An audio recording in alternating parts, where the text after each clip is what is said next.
president of its Hospital and Community Services Division. She previously served hospitals in Baltimore and New York City. Prior to starting her career, she earned her Bachelor of Arts in Economics in Germany at Duke University. So I learned we're fellow Duke alums, but as you can tell by looking at it, we did not overlap.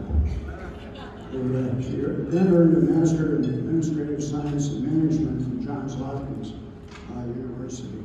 Currently lives as a member of the Women's Forum of Colorado and the Colorado Forum, board member of Primera Blue Cross, and was named, very importantly, in 2018 as an outstanding woman in business by the Denver Business Journal.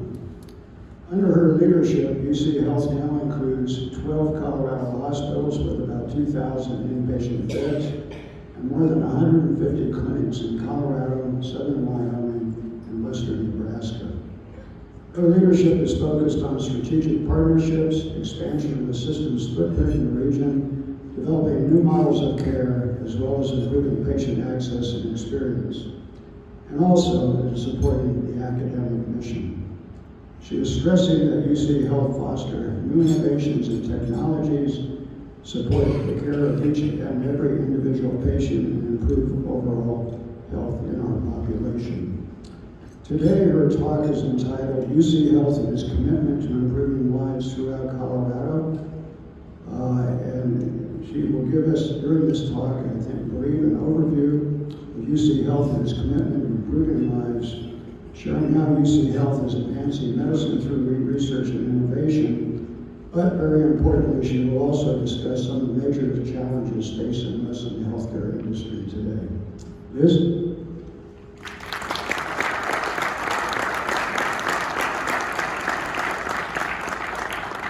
Thank you. That was quite an introduction. I appreciate the opportunity. Is this working? I appreciate the opportunity to be here today, and as Dr. Grover said, I just want to share with you a little bit about what we are doing at UCHealth and how we are focused on the state of Colorado.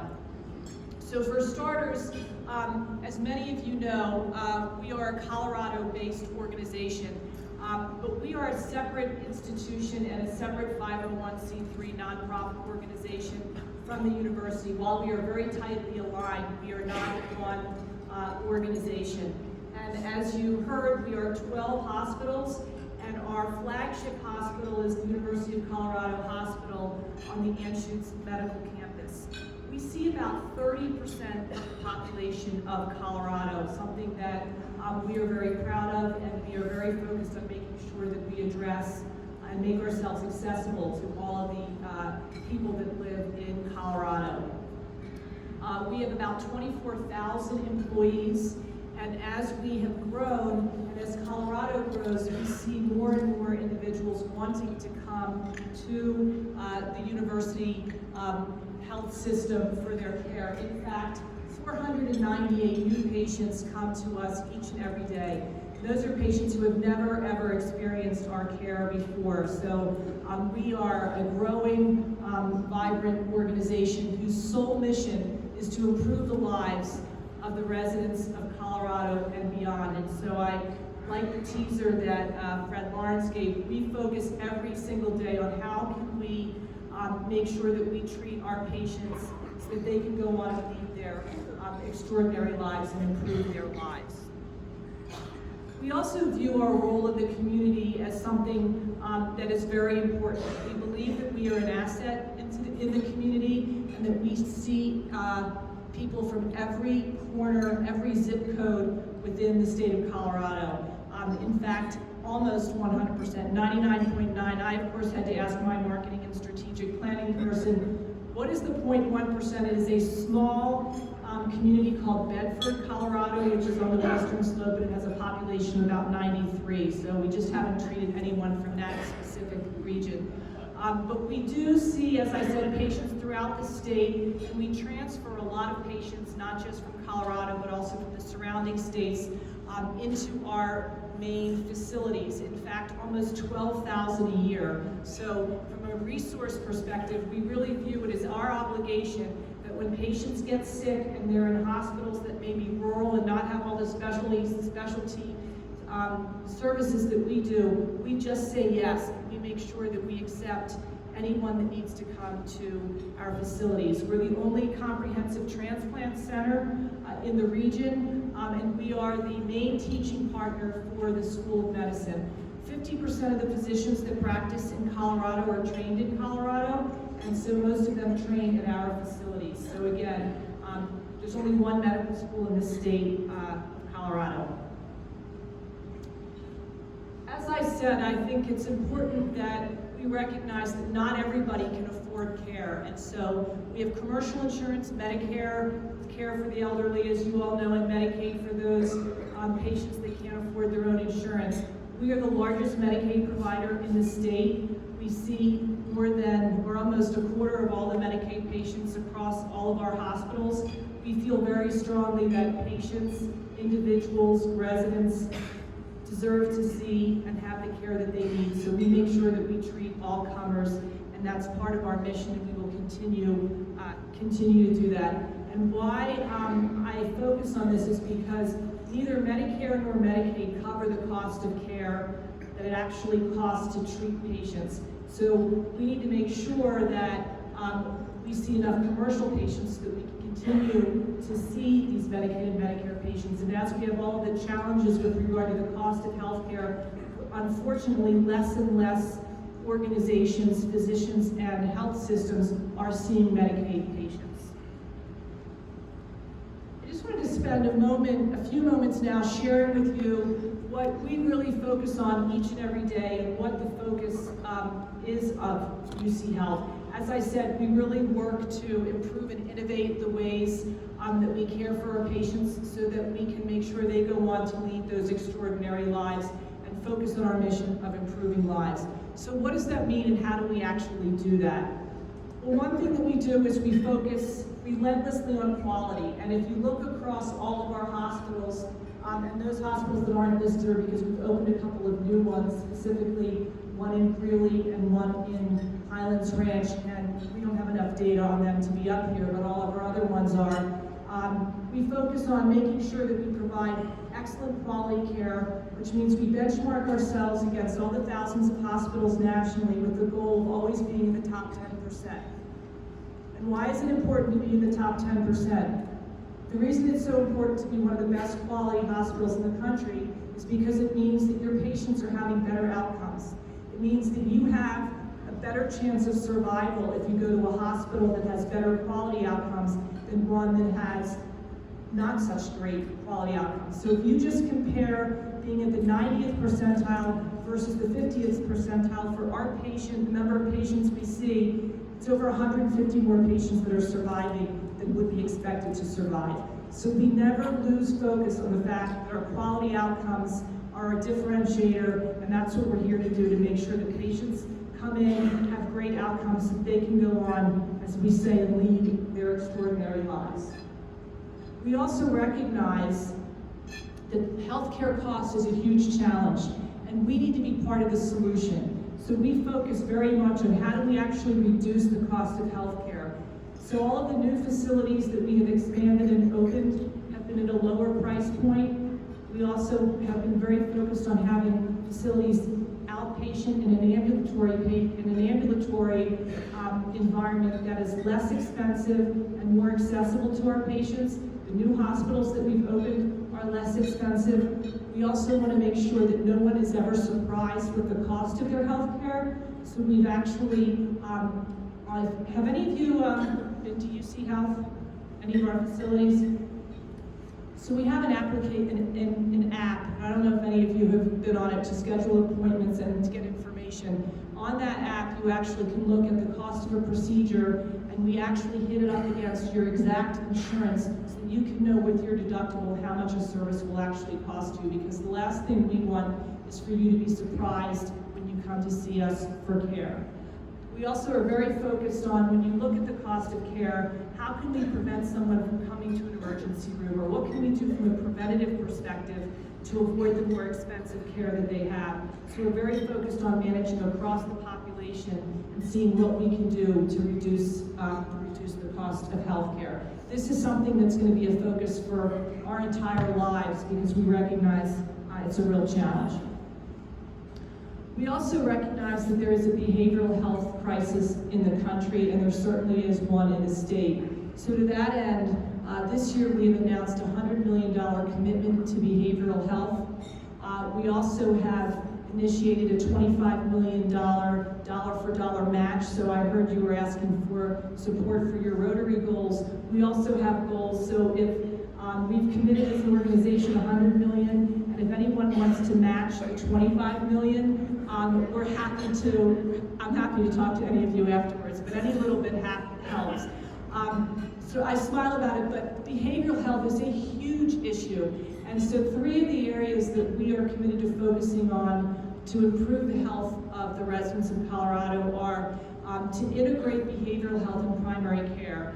The thought that behavioral health has made a lot of improvements with regard to the stigma of behavioral health, but it's still out there. And if you can embed licensed social workers, psychologists, and psychiatrists in all of your primary care offices and address patients' needs embedded in the physician's offices, we think we can make great strides in addressing issues early on, addressing the stigma, and also making sure that patients that have been identified as needing some support will have access to that support. So we're looking in the next 5 years to have these services in every one of our primary care offices. If we do that calculation with regard to if each behavioral health therapist in a primary care office sees minimally, which is pretty conservative, 5 patients a day, we'll be providing an incremental 70,000 behavioral health visits a day in a year, with the concept of early intervention can prevent significant issues in the future. So that's one area where we are investing, and another is in virtual telebehavioral health services. As you all know, Colorado has a lot of rural areas. There are many communities in Colorado that don't even have one psychiatrist, where patients come to an emergency room in a small rural hospital and they don't have the access for emergency psychiatric services to assess what the right treatment should be. We are launching a virtual health service to provide those services to all of those organizations and facilities that do not have those services. Likewise, we also know that emergency services is step 1, and the next phase then would be providing virtual services in areas that it's hard for patients to access. And then lastly, our $100 million commitment, and again, this is in addition to the services that we provide today, is to build an inpatient behavioral health unit on the Anschutz campus for those patients that have medical and behavioral health issues that are very hard to find treatment and to place. So that's one of the areas that we've been focusing on. We also are very proud to be a leader, unfortunately, in addressing some of the opioid epidemic issues that we have. So again, when you look at the challenges we have across the country and within the state, we want to be on the forefront of preventing addicts, treating addicts, and helping make sure that we can help get those addicts that already are out there the treatment that they need. So when we say preventing addicts, for those of you who raised your hands and you were in our hospitals, you probably saw these signs on all of our elevators and in our hallways, because we think it's very important for our patients to be empowered to have healthy conversations about opioids with their clinicians. So if they're coming in for a visit to schedule their surgery, we want to make sure that they're comfortable asking their clinician, do I have to be on an opioid? What are the opioids? Do you even know that these various drugs, tramadol, etc., are opioids? And can you ask if there are other options? So we want to engage our patients so that they ask for alternatives. Again, if you can prevent anyone from becoming an addict as a result of taking an opioid, that's the first step in prevention, obviously. Secondly, we know when we do have addicts that come to us, we want to make sure that we can treat them. We've got lots of different programs in place to treat them immediately in our emergency room, but also to get them into treatment afterwards. And then we've also established limits within our medical record system on the number of opioids that anyone can prescribe. Because again, if you never get a prescription for 30 opioids, the chances of you becoming addicted are significantly less. So as an organization, we're focused on behavioral health fight as well as reducing the opioid dependency in the country. So we look as an organization, as I said, we focus on making sure we take care of patients each and every day from a quality perspective, addressing the entire patient behavioral health and some of the opioid pieces. But we're also very focused on innovating how we provide health care. And when we talk about the innovation of medicine, we talk about it two different ways. One is developing the medical advancements that actually cure patients or treat them or help them. And the other is improving operations through new tools and technologies. And so when we look at the medical advances for our patients, again, you heard today from Mr. Lawrence about the success on some of the cancer trials on the hepatitis C. It's academic medical centers across the country who have been on the forefront of medical breakthroughs. That's where organ transplantation was developed. That's where the polio vaccine was discovered. That's where the cure for hepatitis C has been made. All of these advances have happened in academic medical centers. And when you look at the cancer treatments that are out there, the most advanced cancer centers, 98% of the National Cancer Institute's comprehensive cancer centers are all embedded within academic medical centers, with the goal of providing advanced treatment and being on the forefront of providing new and emerging treatments for care. And in fact, if you look at this graph here, I think it's pretty remarkable to see. Just 60 years is a very long time, I recognize that, but there's been a 75% decline in the deaths from cardiovascular disease per 100,000 population. So the chances of living and having a great outcome and surviving today versus 60 years ago is phenomenal. And those are advances that were all made in an academic medical center. And I focus on that because academic medical centers need support and are more expensive and always will be more expensive than community hospitals. And the School of Medicine here, the University of Colorado School of Medicine, only gets about $24 million worth of support and funding from the state, one of the lowest supports from states across the country. So they look at systems like UCHealth to help support them. And if you look at some of the amazing things that have happened at the School of Medicine, how many of you knew that the shingles vaccine was developed here in Colorado at the School of Medicine? So the shingles vaccine was actually developed here. And the School of Medicine was also very, very important in the role in the evaluation of the cure for finding the cure of hepatitis C, and also was the first hospital in the region to perform the bionic eye procedure.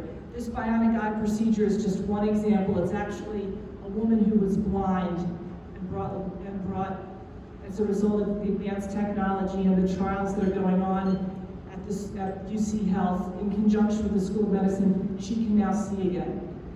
These are the types of advances that academic medical centers do each and every day, but also that happen here at the School of Medicine. We have an amazing video of when this procedure was done for this woman and she saw for the first time. And the first thing she saw was her son in front of her. So it was really, if you think about a life-changing experience and getting your independence back and what you can do when you can see, and translate that also into the cost of care, if you can now go on and try to be more independent and live in a different manner, can reduce the cost of care as well.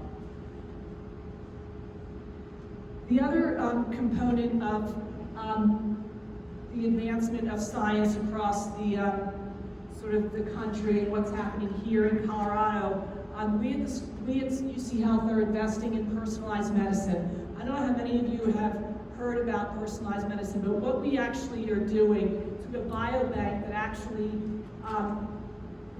we to the specific detail have your genome and your genetic makeup and bio and your specific information. So what does that mean? It means for very specific, and again this becomes more and more advanced each year, but for specific diseases and diagnosis, we now can determine that if I have bladder cancer, for example, and my colleague Dan Weaver has bladder cancer, depending on our specific genetic makeup, we will get a different drug regimen because they have the technology now to determine and figure out who and what they need to give us to better respond to a treatment. So when you look at why are the survival rates for cancer improving and what are these clinical trials that are going on, these are examples of actual treatments that are happening today where we actually design the treatment specific to your personal genome. We also continue to invest in cancer because, as you can see, the outcomes here at the University of Colorado have been phenomenal in that if you come to us for care, you can see your survival rates are again better than the national average. So as a system that is relentlessly focused on improving the lives of our patients, we focus on how do we actually make sure we drive outcomes. So we are nonprofit. The margins that we make, we invest right back into the research and the talented individuals that we work with each and every day because the grants and the funding just isn't there to pay for all of the support that they need. So switching for a moment so those are the medical advances that we partner with the scientists and clinicians on. We also focus very much on how do we actually deliver care in a more efficient manner. I think you would all agree that when you look at retail or Amazon or experiences in other industries, banking or whatever, they're far better than the experiences that you necessarily have in healthcare, and that we're very behind the times in how we address the patient's experience, customer's experience, and how we actually care for everyone. We've still been very much a bricks and mortar organization when everything else has gone electronically. So one of the areas that we have spent a great deal of time focusing on the last couple of years is creating a virtual health center. And that virtual health center's goal is to take care of the little sick to the sickest of sick. So we have a virtual urgent care center now, so you can go online, and for $49.99, you can go online. It asks you a bunch of questions, whether you have, for what your main complaint is, meaning pink eye or infection or whatever, and you can actually virtually see a nurse practitioner or a physician staffed by emergency physicians and get your antibiotic and treatment right then again virtually.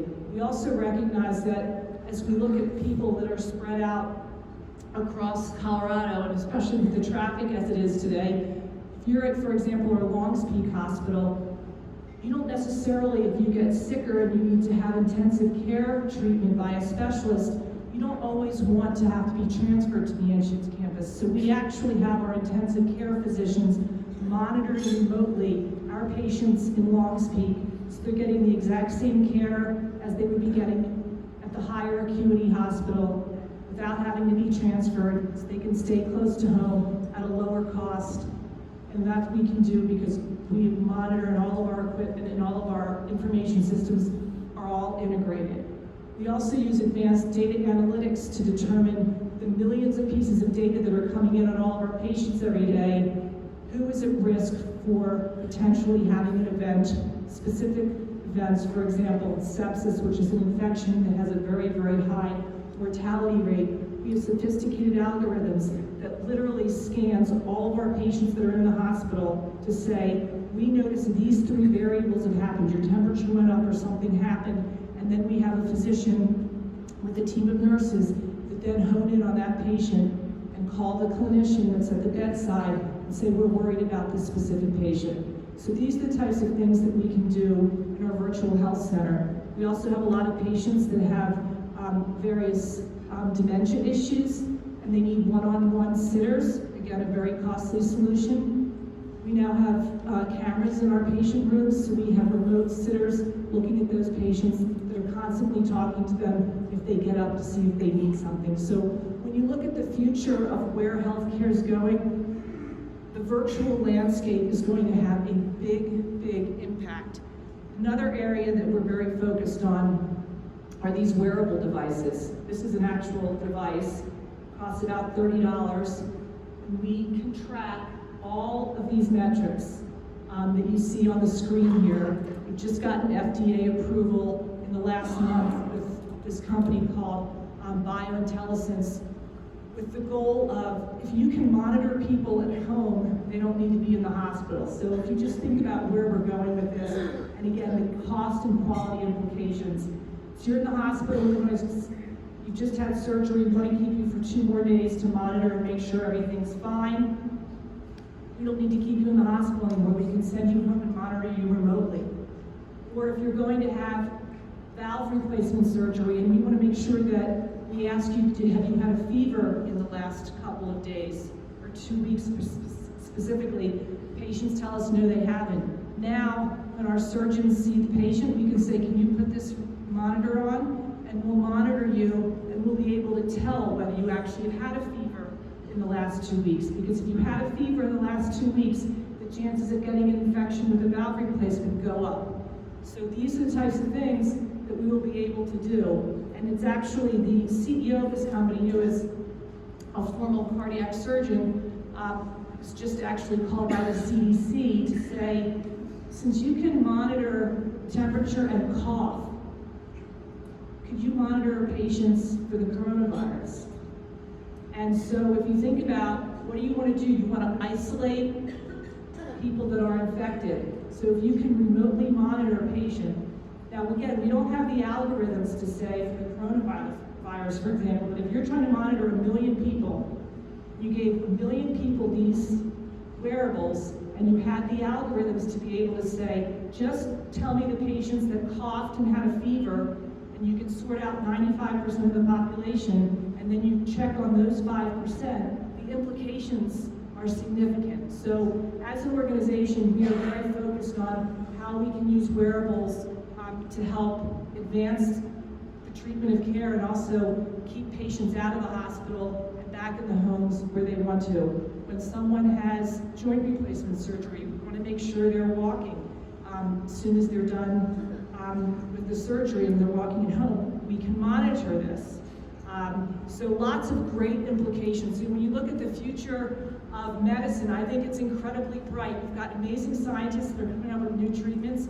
We also have amazing technology that can help us improve the way that we care for patients. So when you also think about all the questions that a physician or a nurse asks you when you go to a hospital or an office visit, we'll be able to say, okay, let us download a lot of this information. We won't just have to ask you your memory, because actually what you tell us is not always what is actually happening, even though you have the best intentions of telling us how much you're walking or what your heart rate or respiratory rate has been.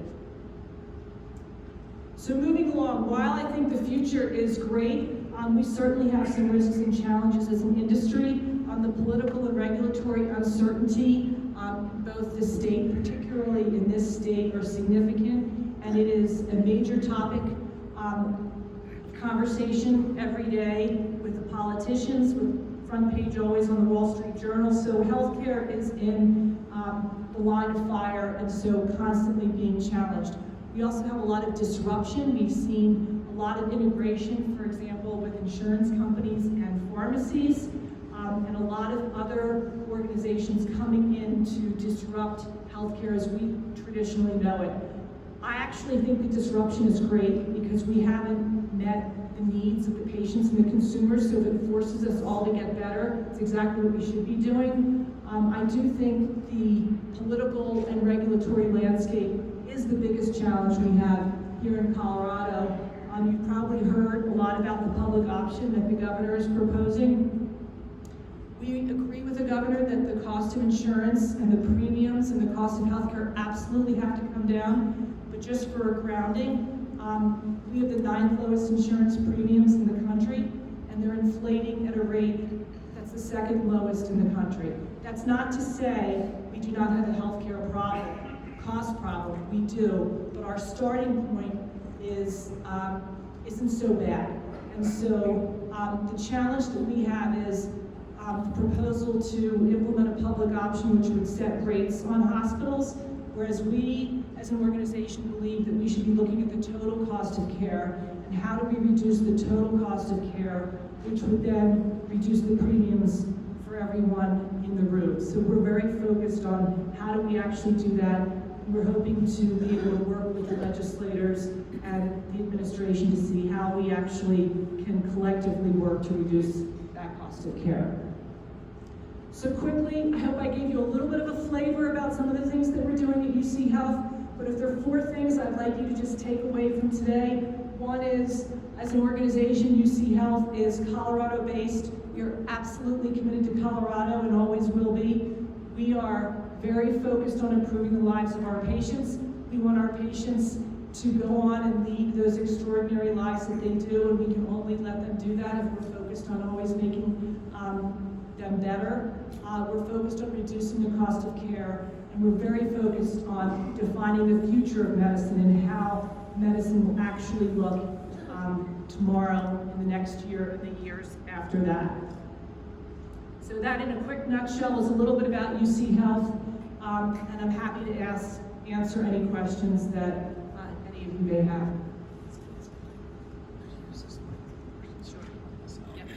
All right, so I'm going to cheat a little bit and give you a quick, she did not pay me for this. I had a kidney stone in November. It was actually a smaller, larger boulder. I went to their wonderful facility in Highlands Ranch, and I got to tell you, some of the best care I've ever had. And here's the app on the phone if you want to see it. Thank you. Thanks. Appreciate that. Liz, thanks for being here today. This was great. It's great to learn more about UCHealth. One of the things that I was very interested in is when you said there was transparency in your fees. That seems to be something that's really been lacking in our medical system. And how do you see that? Why isn't that going on across the board? If we don't know how much our care is costing, how can we be consumers and make decisions and help the cost of care be managed in some way? It seems like it's an easy solution, but why is it not being implemented in other areas? So specifically, I think there's been legislation, certainly in this state and other places, that have been passed with regard to posting the cost of care. But since you actually, and none of us actually pay what the cost is that's listed, it doesn't address the issue, because what really everyone wants to know is how much does it cost me? So I want to know how much I, as an individual, are going to pay for my hip replacement or my MRI. And so the challenge has been that everyone has a different rate, and depending on their insurance plan. So we actually are the first system in the country, and we've been recognized by CMA at CMS. We had the sophisticated technology to be able to say, if we know who you are and you then say, I'm going to have a hip replacement, we can hit up live against your database. I mean, your insurance company. So for you, that number could be different in January when you haven't hit your deductible versus what it would be in July. So the reason that I think it's been very challenging is because everyone has a different contract and everyone's got a different benefit design plan. So we could give you an answer, but if you would hit your deductible in July, we're giving you a number that might have been different when you hadn't hit it in January. There's still a lot of improvement that can be made, but we, at least as an organization, when we have your information, if you've been with us, we automatically have your information and we'll hit it. If not, there's an opportunity to enter it. But the main reason is because everybody has a different benefit design plan that makes it so hard to be able to give the individual what the cost will be to them. Do we have time for one more? We're going to take one here. Liz, thanks for being here. There's a group, primarily Metro Denver Rotarians, with a couple of clubs further out, Rotarians for mental health, and we're really advocating for education. My question to you is about your behavioral health inpatient. Tell us a little bit more about what you're planning. Sure. So what we're planning on the Anschutz campus is we have many patients that come to us for behavioral health issues that also have significant medical issues. And so the question then becomes, what is the primary diagnosis here? Is it a medical issue and they should be on a medical floor, or is it a behavioral health issue and they need medical help in addition? So when you're looking to place those patients, it's always hard to place behavioral health patients, but it's really difficult to place behavioral health patients that have significant medical issues. But when the medical issue is secondary, meaning they should not be on a medical floor, the first issue that needs to be addressed is their behavioral health specific acute diagnosis. So what we're planning on doing in that campus is having a unit that addresses behavioral health first. It'll be a licensed behavioral health unit, but has the ability to take care of complex medical patients simultaneously. And those patients are virtually impossible to place. So to really address a void that exists today in the continuum of care.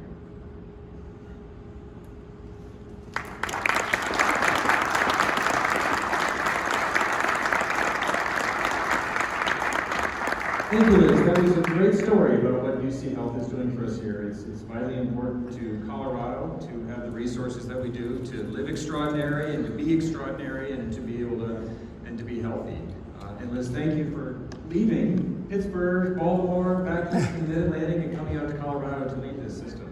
It's great to have you here. Thank you for taking time to be with us. And we're here if you need us. We hope you don't, but we're here if you need us. One other thing. Well, you mentioned polio, and I don't know if maybe it was mentioned to you perhaps before being at Rotary, but you might know that Rotary has been intimately involved in the polio fight around the world. In honor of your being here today, together with the Bill and Melinda Gates Foundation, a donation has been made to give that polio vaccine to 100 children. So thank you for being here today. So